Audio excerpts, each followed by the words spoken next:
Let's focus on these protests that are scheduled to happen this weekend, as well as that general strike on Monday. Many are seeing this as the tipping point. What do you expect? Well, it's interesting that the Chinese released a propaganda video of sorts about the rioting, because it's exactly what the Hong Kong people fear. If the Chinese have some sort of law that a Hong Kong resident violates right now, that there's not an extradition law that gets them to China to be prosecuted. But if this passes, the Chinese can trump up whatever charge that they want and extradite Hong Kong citizens to China, which is the main fear of the local Hong Kong people. This is an unprecedented type of protest because of that fear, and the semi-autonomous status of Hong Kong is very important to the locals. So it just serves to validate all of their concerns. Absolutely, is what you're absolutely. saying. There is some speculation that China could impose martial law on Hong Kong. Some dissidents from China have been warning that this could be the next move out of Beijing. What do you make of that?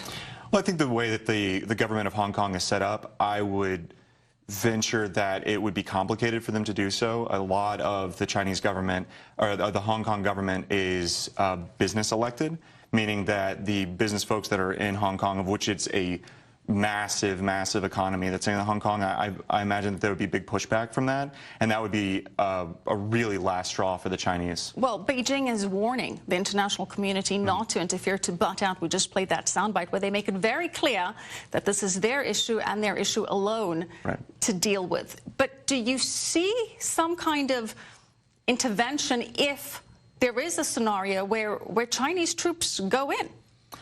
I don't see there being a situation that we ever interfere with China. I mean, President Trump has exhibited that he's going to follow the one China policy. Yeah. And if he's willing to follow the one China policy, I imagine that he's going to recognize him playing into the fact that it is a riot, and the Chinese foreign minister thanking the president for admitting that it's a riot. I think that you're going to see where he's going to play into the fact that whatever the Chinese want to do, he's going to let play out. I don't see the Chinese imposing martial law. I don't see them bringing troops into Hong Kong. So how do you see them dealing with this, just letting these strikes and demonstrations happen?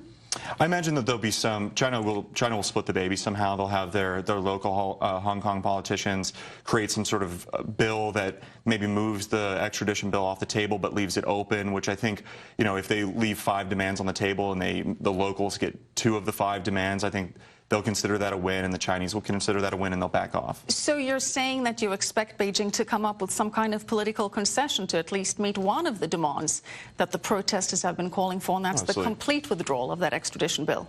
I think the complete withdrawal is unlikely. I think that it certainly won't pass based upon just the unprecedented amount of protest and the opposition to it. So what can Beijing do to make this go away? Because we said it started with this extradition bill, but it's now fomented a bigger pro-democracy movement. Is there anything that Beijing can do to appease the protesters that Beijing may be willing to do? Yeah, I think Beijing's main concern is dealing with the actual citizens of China, like not the Hong Kong people, not Taiwan people, but people that actually live in mainland China. And I think finding a way to give a win, or appearance of a win, to them where they still have control is the utmost importance. I think the Chinese, in their heart of hearts, recognize the fact that Taiwan is no longer part of China, as much as they'd like to believe. Hong Kong is not really part of China, as much as they like to pretend that it's some semi-autonomous region. So I think if they find a way to just convince the local Chinese that they've won somehow, and whether that's a propaganda method or showing, we gave them this, but we didn't get this, or we renamed some other bill something. So it's the typical Chinese mentality of saving face, because that, of course, is critical to Chinese culture. But again, would that make these demonstrators feel satisfied? I think it would. I think that, well, number one, at some point everybody's going to have to go to work, and the Hong Kong region as a product of business is a huge driver of capital for the region, and so just having endless protests, something's going to have to happen. So they're hoping that this will just peter out, that these demonstrators will just tire of this? Absolutely. I think so. You think that's going to happen? I think it might. I mean, I think that there'll be some deal struck that's like a halfway of splitting the baby, and that's going to make it where people are going to say, oh, okay, we can't be doing this forever. We're not going to get all 5 demands, and we'll move sort of. We'll take what we can get. Yeah, exactly. Well, Tyler Grant, we're happy to have you.